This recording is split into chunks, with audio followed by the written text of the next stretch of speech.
Hello ഒരു കോട്ടയത്തിനിടെ നോക്കിയാലോ രസമായില്ലേ. അപ്പോൾ രാവിലെ തന്നെ ഒരു യാക്കുൾട്ട കഴിച്ചിട്ട് പിന്നെ കുറച്ച് ബെറീസ് കഴിച്ചിട്ടുണ്ടായിരുന്നു.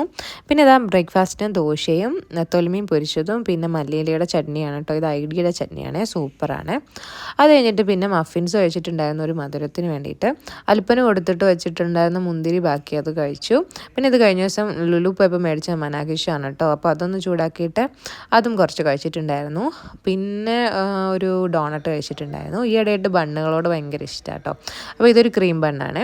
പിന്നെ നാട്ടിൽ നിന്നൊരു പാഴ്സൽ വന്നിട്ടുണ്ടായിരുന്നു. അതിൽ നിന്ന് കുറേ സ്നാക്സ് ഉണ്ടായിരുന്നു. അപ്പോൾ ഇത് ചക്കയുടെ ഉണ്ണിയപ്പാണ്, പിന്നെ നല്ല കരിക്കിൻ്റെ ഹൽവ, പിന്നെ കുറേ കേക്ക്, അങ്ങനെയൊക്കെ കുറേ സാധനങ്ങളുണ്ടായിരുന്നു. അതൊക്കെ കൂട്ടിയിട്ട് ഒരു കട്ടനും കൂട്ടി കഴിച്ചു.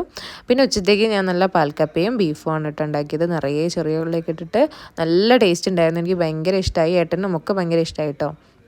നല്ല അഭിപ്രായമാണ് ഉണ്ടായത്. അപ്പോൾ നിങ്ങൾക്ക് റെസിപ്പി വേണമെങ്കിൽ പറഞ്ഞാൽ മതി, ഞാൻ സെപ്പറേറ്റ് ആയിട്ട് ഇടാം കേട്ടോ. അപ്പോൾ അത് കഴിച്ചു. അത് കഴിഞ്ഞിട്ട് ഞാനൊരു നാരങ്ങ വെള്ളം ഉണ്ടാക്കി കുടിച്ചു. വെള്ളം നല്ല ദാഹമായിരുന്നു. അത് കഴിഞ്ഞിട്ട് വീണ്ടും വൈകുന്നേരമൊക്കെ ആയപ്പം ഈ ഒരു ക്രീം ബണ്ണ് കഴിച്ചിട്ടുണ്ടായിരുന്നു. നല്ല ടേസ്റ്റാണ് കേട്ടോ, നെസ്റ്റോയിൽ കിട്ടുന്നതാണ്. പിന്നെ കുറച്ച് പീനട്ട്സ് കഴിച്ചിട്ടുണ്ടായിരുന്നു. ഇതൊരു പുഡിംഗ് ആണ് കേട്ടോ, അത് കഴിച്ചിട്ടുണ്ടായിരുന്നു. പിന്നെ വൈകുന്നേരത്തേക്ക് ഞാൻ ഒരു ഫലൂഡ ഉണ്ടാക്കി കേട്ടോ. വളരെ എളുപ്പത്തിൽ ഉണ്ടാക്കാൻ പറ്റുന്നൊരു ഫലൂഡയാണ്. അപ്പോൾ അതിൻ്റെ റെസിപ്പി വേണമെന്നുണ്ടെങ്കിൽ ഒന്ന് പറഞ്ഞാൽ മതി. അപ്പോൾ ഫലൂഡ കഴിച്ച് കഴിഞ്ഞിട്ട് ഞാൻ വീണ്ടും ഐസ്ക്രീം എടുത്ത് കഴിച്ചിട്ടുണ്ടായിരുന്നു കേട്ടോ. പിന്നെ രാത്രിത്തേക്ക് പാസ്തയാണ് ഇട്ടുണ്ടാക്കിയത്.